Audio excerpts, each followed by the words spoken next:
नमस्कार दोस्तों, मैं आपको एक रिलीजियस कहानी सुनाऊंगा और आप गेस करना कि इस कहानी में मेन कैरेक्टर्स के नाम क्या है। ये कहानी है एक ऐसे आदमी की जिसके नाम के आखिरी दो लेटर्स हैं ए और एम। इस आदमी की एक वाइफ थी जिसका नाम शुरू होता था एस से। इन दोनों हस्बैंड वाइफ को अपने शहर से बाहर निकाला जाता है और ये दूर दक्षिण की दिशा में ट्रैवल करते हैं। इनके साथ इस आदमी का एक रिलेटिव भी ट्रैवल कर रहा है जिसका नाम शुरू होता है एल से। अपने सफर में जब ये जा रहे होते हैं तो किसी दूर के राज्य का एक राजा इन औरत को अपने साथ ले जाता है और इस राजा के नाम का आखिरी लेटर है एन। कहानी में और बहुत सी चीजें होती हैं, लेकिन शॉर्ट में कहा जाए तो ये औरत रिहा हो जाती है, बचकर निकल जाती है उस राजा की कैद से और ये आदमी और औरत वापस लौटते हैं। अब क्या यहाँ पर आप फिल इन द ब्लैंक्स कर सकते हो? वीडियो को पॉज करके सोच सकते हो 2 सेकंड। आप कहोगे तो बड़ा आसान है, ये रामायण की कहानी है जिसमें कैरेक्टर्स हैं राम, सीता, लक्ष्मण और रावण। लेकिन कैसा लगेगा सुनकर अगर मैं कहूं यही फिल इन द ब्लैंक्स एक और कहानी में फिट बैठते हैं जहां पर हमारे कैरेक्टर्स हैं एब्राम, सारा, लॉट और फिरौन। ये कहानी है प्रॉफिट इब्राहिम की, जो कि कॉमन प्रॉफिट है क्रिश्चियनिटी, इस्लाम और जूडाइज्म धर्मों के। कुछ समय पहले मैंने एक वीडियो किया था रामायण के ऊपर जो आप लोगों को बहुत पसंद आया। अगर आपने नहीं देखा है इसका लिंक मैं नीचे डिस्क्रिप्शन में डाल दूंगा, आप जाकर बाद में देख सकते हैं। तो उसी रिलीजन सीरीज को आगे कंटिन्यू रखते हुए आज के एपिसोड में बात करते हैं प्रॉफिट इब्राहिम के बारे में। अब आप में से कुछ लोगों के मन में सवाल भी आया था कि भाई रिलीजन के ऊपर वीडियोस बनाने का क्या तुक बना, वो भी आज के जमाने में।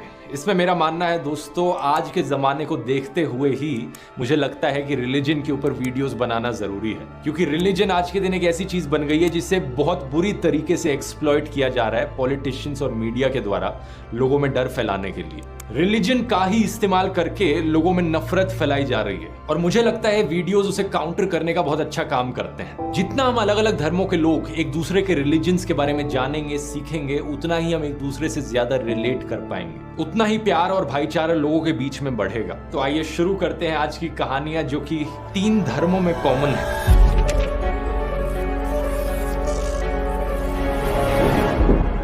प्रॉफिट इब्राहिम को लेकर कई लोगों के द्वारा माना जाता है कि ये पहले ऐसे फिगर थे जिन्होंने मोनोथीज्म प्रीच किया।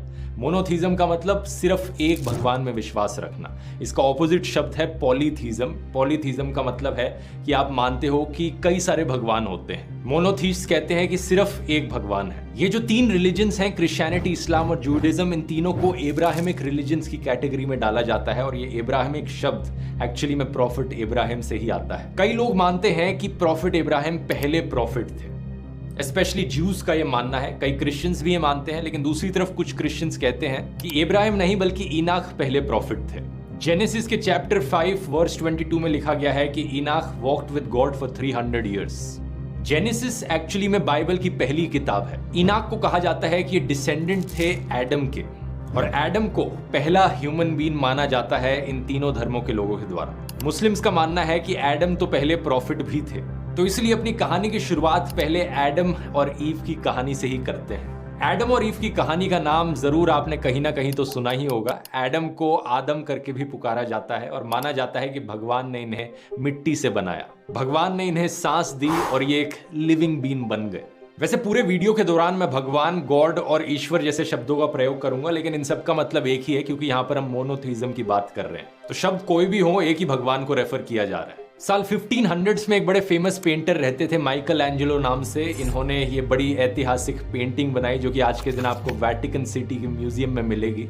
इस पेंटिंग में दिखाना चाह रहे हैं कि कैसे भगवान ने एडम को क्रिएट किया। एडम को बनाने के बाद उन्हें गार्डन ऑफ ईडन में प्लेस कर दिया। इस गार्डन में 2 पेड़ लगे हुए थे। पहले पेड़ का नाम द ट्री ऑफ लाइफ और दूसरे पेड़ का नाम the tree of knowledge of good and evil. भगवान ने कहा कि जो खाना है खा लो, बस इस दूसरे पेड़ से कोई फल तोड़कर मत खाना, बस मेरी एक ही एक कंडीशन है। फिर भगवान ने सोचा कि ये एक आदमी अकेला बड़ा लोनली फील करेगा, कोई ना कोई हेल्पर जरूर होना चाहिए इसके साथ। तो इसके बाद फिर भगवान ने जमीन से जानवरों और चिड़ियों को बनाया, लेकिन कोई भी सूटेबल हेल्पर नहीं था। फिर भगवान ने एडम को सोने भेजा और जब वो सो रहा था तो उसकी बॉडी से एक हड्डी निकाली और उस हड्डी से एक औरत को बनाया।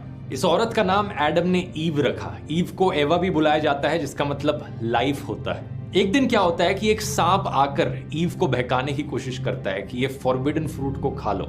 ये जो पेड़ है जिसको लेकर भगवान ने कहा है कि इसका कोई फल नहीं खाना, इसे खा लोगे तो तुम्हारी आंखें खुल जाएंगी, तुम बिल्कुल भगवान जैसे हो जाओगे।